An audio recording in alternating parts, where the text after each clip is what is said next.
In well-meaning attempts to boost our confidence ahead of challenging moments, people often try to draw our attention to our strengths, our intelligence, our competence, our experience.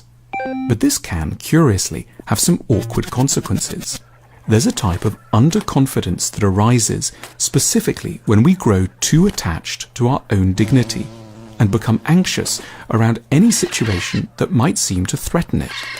We hold back from challenges in which there's any risk of ending up looking ridiculous, which comprises, of course, almost all the most interesting situations. In a foreign city, we might grow reluctant to ask anyone to guide us to the nice bars because they might think us an ignorant, pitiable, lost tourist. We might long to kiss someone but never let on out of a fear that they could dismiss us as a predatory loser.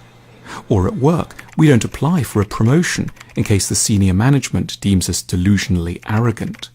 In a concerted bid never to look foolish, we don't venture very far from our cocoon, and thereby, from time to time at least, miss out on the best opportunities of our lives.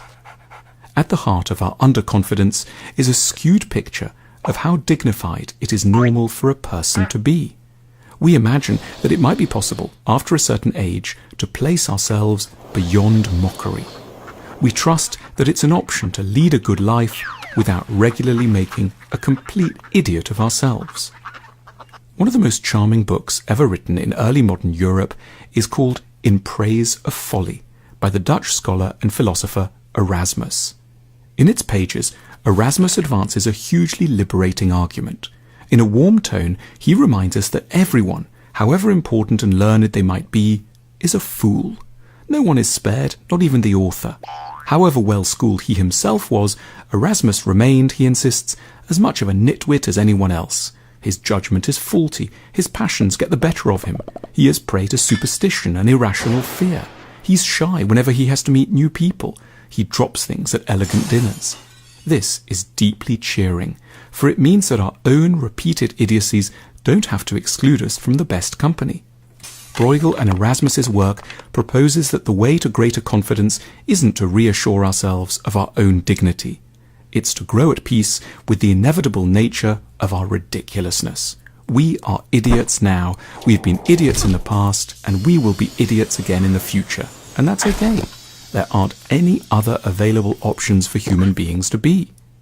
Once we learn to see ourselves as already and by nature foolish, it really doesn't matter so much if we do one more thing that might make us look a bit stupid. The person we try to kiss could indeed think us ridiculous. The individual we ask directions from in a foreign city might regard us with contempt. But if these people did so, it wouldn't be news to us. They'd only be confirming what we'd already gracefully accepted in our hearts long ago. That we, like them and every other person on the earth, are a nitwit. The risk of trying and failing would have its sting substantially removed.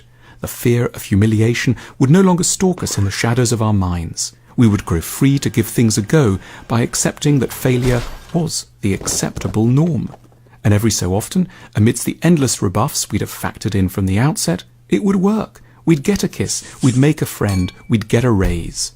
The road to greater confidence begins with a ritual of telling oneself solemnly every morning before heading out for the day that one is a muttonhead, a cretin, a dumbbell and an imbecile.